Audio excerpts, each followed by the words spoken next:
Boa tarde a todos. Walter, eu agradeço muito a sua presença. Foi ele, eu comentei pela manhã, num projeto da Quatro Rodas, que o Zeca capitaneou lá. A gente aprendeu a conhecer, né, o Walter. Eu tive em 2 eventos e aprendeu a admirar a maneira de observar fora da casinha, como a gente fala. E quando a gente decidiu fazer esse seminário, a ideia era justamente isso, buscar alternativas para esse ambiente da mobilidade através dos aplicativos, né? E eu pedi a ele se podia dar umas palavras para a gente. Ele generosamente aceitou imediatamente e está aqui com a gente. Então, antes de eu ficar falando aqui, eu vou passar o Walter para ele, pelo menos, encantá-los, como assim ele já me encantou 2 vezes em eventos que eu estive presente. Por favor, Walter. Bom, primeiro, obrigado pelo convite. Eu que agradeço de estar aqui com vocês e transmitindo aí para tanta gente. E o que normalmente a gente tem falado, e nessa sala aqui tem um dos experts maiores de mobilidade, além de você, que é o Zeca, nosso editor querido de 4 rodas, mas eu queria começar falando o seguinte, né? Primeiro, acho que todos nós temos que estar constantemente revisando paradigmas, ou seja, gestão, seja de uma empresa, de uma entidade, de uma cidade, nada mais é do que saber dividir seu tempo com sabedoria entre pendência e tendência, né? É isso que faz um bom gestor. O problema é que as pendências são tantas que elas nos afastam das tendências. E a gente acaba, então, tendo uma administração mais voltada ou mais preocupada com o fim do mês do que com o fim do mundo. Isso é sempre muito ruim, muito deletério para qualquer gestão. Vamos pegar um exemplo singelo. Nós passamos 5 meses com a Marginal Pinheiros fechada, sem poder atravessar naquele trecho em frente ao Cadeião, e agora que finalmente foi aberto, porque arrumaram o viaduto, eles começaram a asfaltar aquele trecho da Marginal, causando um congestionamento tão grande quanto no tempo em que não havia possibilidade de passar lá. Então, isso mostra bem como gestão é algo complexo e você tem que estar constantemente olhando lá na frente, porque se você não olha lá na frente, você vai acabar ficando para trás. Então, para começar a rever paradigmas, a primeira coisa importante é dizer o seguinte: para muita gente, mobilidade é ter mais tempo na sua vida, mas talvez a gente deva ressignificar isso e passar a entender mobilidade como ter mais vida no seu tempo, e não apenas tempo na sua vida.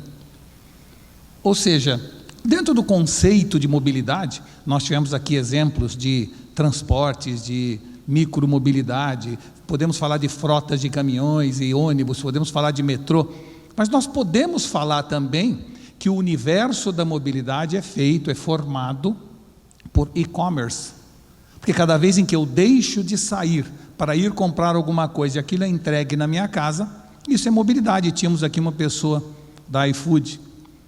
Mas temos também Gympass, um jeito de eu me locomover menos na cidade, porque eu posso fazer ginástica na academia mais próxima de mim. No entanto, eu tenho certeza que o pessoal da Gympass não se coloca como algo voltado para a mobilidade. Videoconferência é algo que deveria ser entendido como mobilidade.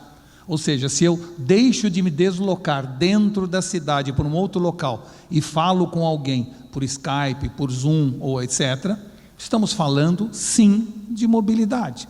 E cada vez mais, não é? A gente tem que ampliar isto. Games no celular é mobilidade, permite que eu me divirta no tempo que eu estou perdido ou perdendo numa fila. Então, mobilidade é algo que tem que ser encarado no sentido mais amplo da palavra. Ou nós tornamos mais eficientes a possibilidade das pessoas se locomoverem, ou nós tornamos a nossa vida mais fácil com a perda da necessidade de locomoção. Portanto, eu diria a vocês que home office é mobilidade, né? Mas a gente não vê mobilidade nesse sentido mais amplo. Normalmente, a gente discute apenas e tão somente modais de transporte. E essa, na minha visão, é uma forma limitada da gente encarar mobilidade. A primeira coisa que a gente tem que concluir É parar de discutir se a solução é mais metrô, se a solução é mais ônibus, se a solução é patinete, se a solução é ciclovia. Claro que tudo isso minora o problema e é bem-vindo para qualquer cidade. Mas enquanto a gente não alterar os paradigmas que hoje nós temos, fica muito difícil resolver o problema e não apenas minorá-lo. E um exemplo de resolver esse problema é, em vez de rodízio de carros, rodízio de vidas. Não faz sentido você querer movimentar 20 milhões de pessoas entre 7 e 9 da manhã e depois entre 5 e 7 da noite. Não faz sentido. No mundo de hoje, não precisa mais isso. Isso é do tempo da Revolução Industrial, quando todo mundo tinha que chegar na fábrica para que a linha de produção começasse a funcionar, e todo mundo saía junto quando a fábrica parava de operar. Achar que numa cidade em pleno século XXI, todo mundo tem que entrar mais ou menos no mesmo horário e sair no mesmo horário, é no fundo uma falta de revisão de paradigma. Nós poderíamos ter agências de propaganda, empresas de mídia, começando a operar às 11 da manhã e terminando às 9 da noite.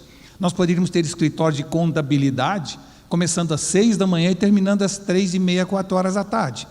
Com isso, os restaurantes não ficariam lotados ao meio-dia a 1h30 e depois vazios o resto do dia. Eles teriam gente que começaria a almoçar às 10h30 da manhã e iria até às 3 ou 4 da tarde. Não faz sentido todas as escolas do país tirarem férias no mesmo mês, num país onde o verão é praticamente metade do ano. Nós deveríamos ter rodízio de escolas, onde algumas escolas tiram férias em janeiro, outras em fevereiro, outras em março, distribuindo então nas estradas essa população inteira que fica aí procurando resort o tempo inteiro. Depois os resorts ficam vazios o resto do ano, procurando convenção para ver se enche aquele lugar. Ou seja, nós estamos ainda num momento do mundo onde continuamos querendo resolver os problemas atuais com premissas passadas. E essa visão de uma revisão de paradigma, é claro que ela dói, é claro que ela arde. Evidente, tudo arde. Você acha que rodízio de carro não arde no bolso das pessoas? Claro que arde, mas foi tomada como decisão. Então, eu tenho a impressão que está na hora de a gente revisar mais profundamente as nossas premissas. Ou seja, entender que você jamais terá uma frota de ônibus suficiente para atender 20 milhões de pessoas entre 7 e 9 da manhã e depois entre 5 e 7 da noite. Porque se você tiver isto, o resto do tempo em que aquele produto está parado, vai ter um custo que a população não vai poder pagar. Não faz lógica nenhuma nós temos edifícios inteiros que funcionam das 8 da manhã às 6 da tarde e depois passam 14 horas fechados totalmente. É muita infraestrutura sem uso. No entanto, se você tenta ter um grupo de pessoas que trabalham à noite no seu escritório, aí as leis trabalhistas obrigam a pagar hora extra, a pagar salário insalubridade e outras coisas mais. Ou seja, tudo que a gente faz hoje incentiva a concentração. E depois ficamos em eventos como esse tentando resolver a concentração que a gente mesmo incentiva. Quando na verdade nós deveríamos ter incentivadores de distribuição e não de concentração. Por que um equipamento de videoconferência hoje tem imposto colocado como produto de luxo? Deveria ser isento de imposto. Por que o IPTU de alguém que mora a menos de 3 quilômetros do trabalho não tem um desconto expressivo na conta?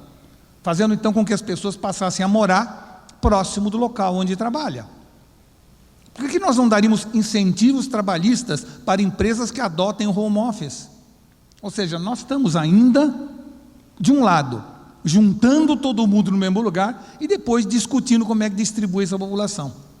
É este tipo de paradigma que eu acho que nós precisamos resolver e que ainda estamos longe de resolver, porque não entendemos ainda que inovação é muito mais uma questão de ótica do que de fibra ótica. É muito menos tecnologia e mais modo de pensar. E acho que ainda estamos no início do começo, do princípio dessa nova visão que devemos ter da chamada comunidade.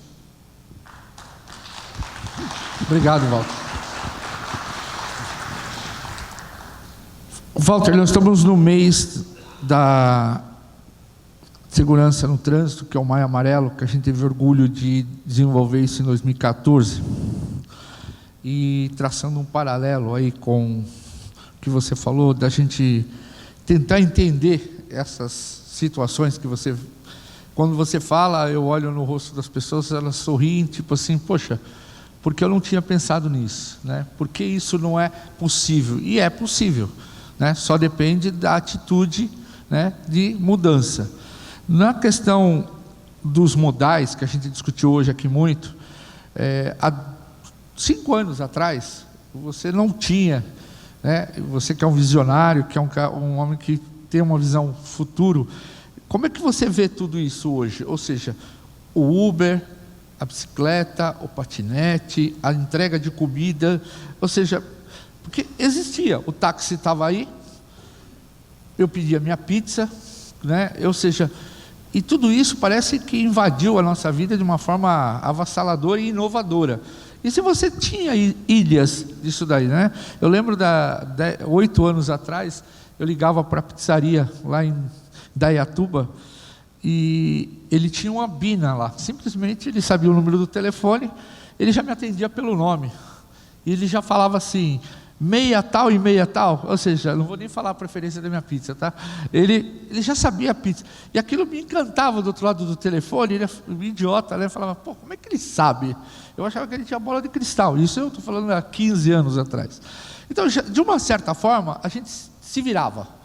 E hoje a gente foi atropelado por todos esses modais, e que vem aí o poder público agora com legislações e tentando regular, muitas vezes, aquilo que a gente falou na abertura aqui, que é a questão de seria melhor educar e ter a convivência, né? Como é que você vê isso? Olha, a primeira coisa, vamos falar sobre o mundo digital. O mundo digital trouxe benesses e vantagens gigantescas para a chamada mobilidade. Basta ver o Waze como um exemplo, o mais expressivo de como a tecnologia pode sim ajudar o trânsito, a mobilidade das grandes cidades, né? Eu confesso que talvez o Waze tenha feito mais pelo trânsito de São Paulo do que todas as gestões nos últimos 30 anos do DSV, Detran, ou que nome tenha. Uma solução espetacular. Então, eu estou dando um exemplo de como a tecnologia ajuda. Os semáforos inteligentes são uma forma também. Mas, como toda ferramenta nova, tudo que ela traz de bom, ela também traz de ruim.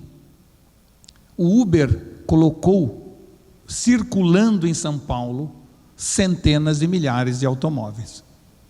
Evidente que facilitou minha necessidade de querer um carro a hora que me der vontade, mas claro que o trânsito ficou um pouco mais congestionado, e quem chega no aeroporto de Congonhas vê o congestionamento monstruoso de gente esperando Uber e Uber esperando gente.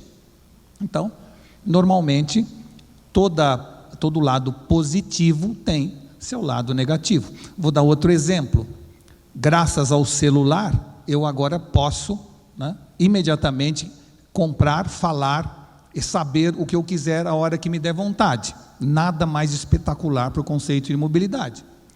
Só que cada pessoa que para no sinal de trânsito em São Paulo pega o celular na mão e depois demora 1,5 segundos para acelerar quando o farol abre.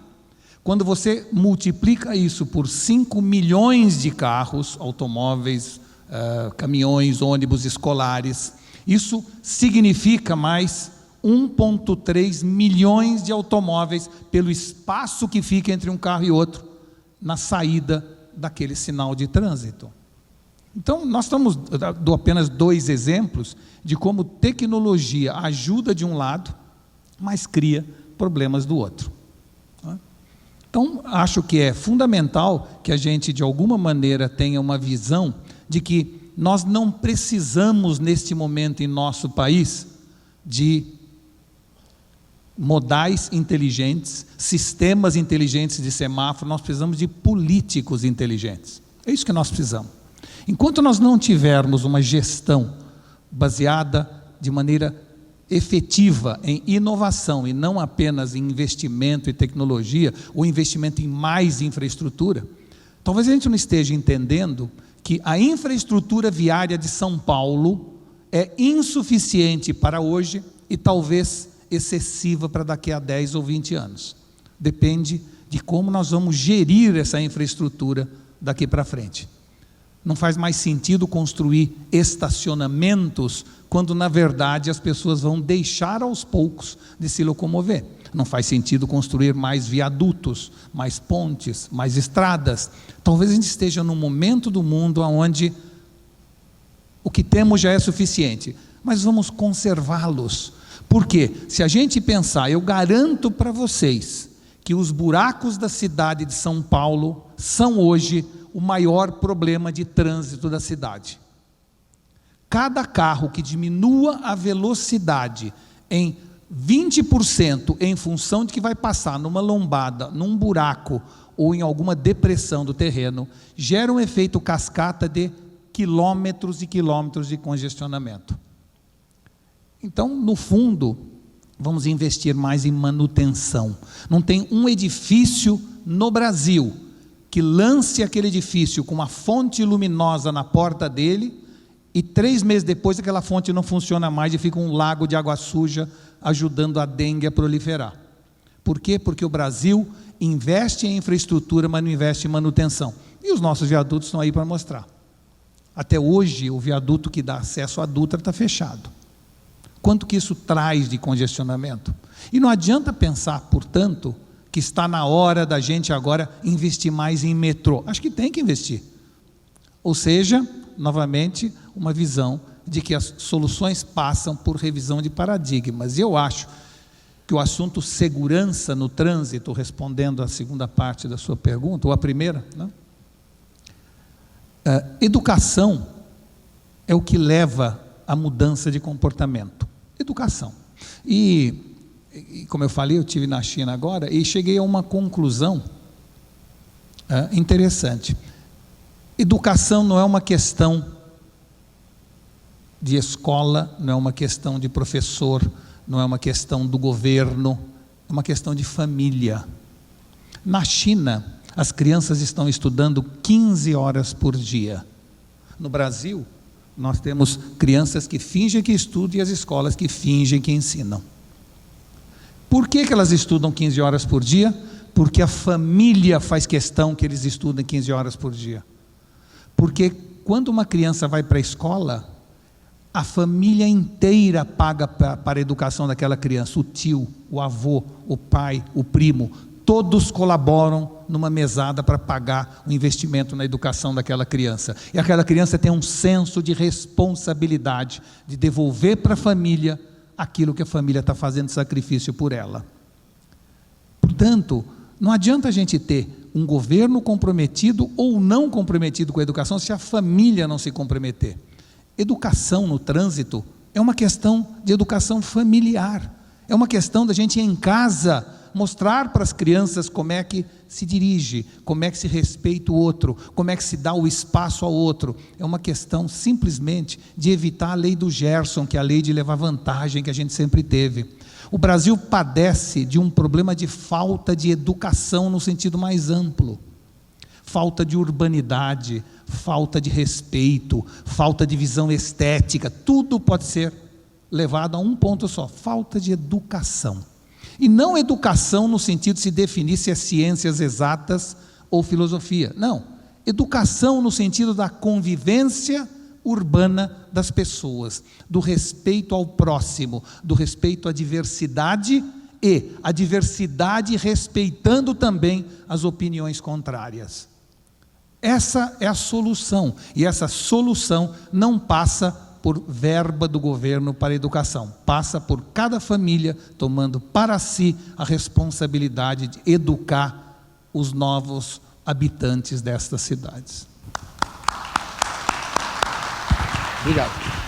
Obrigado, Walter, por suas palavras. Acho que fomos brindados aí com uma visão diferente. Quero agradecer a todos a oportunidade de passar o dia todo com vocês. esses laços amarelos aí, já que ninguém perguntou, a gente tentou reproduzir o número de mortes diariamente no trânsito brasileiro. São 100 pessoas, 110 pessoas, ou seja, é um CT do Flamengo, aliás, 10 CTs do Flamengo por dia, ou a cada 2 dias e meio, um Brumadinho. Se é que a gente pode entender assim, aí fica mais fácil para entender o quão dramático é isso. E para você ter um número, Walter, 52 bilhões é o que é gasto com o trânsito no ano. Representa o orçamento de toda a região norte, mais Mato Grosso do Sul e Goiás. O orçamento desses estados é quanto se gasta no trânsito. E os hospitais lotados, né, de sequelados, de acidentados, 60%, sem falar, como já foi complementado aqui, a questão indireta do trânsito, que quando você tem um acidente, você tem congestionamento. Quando você tem congestionamento, você tem mais poluição, que causa doenças respiratórias. Então, é dramático, o mês pede essa reflexão e eu tenho que agradecer de coração estar aqui com a gente, tá bom? Muito obrigado a todos.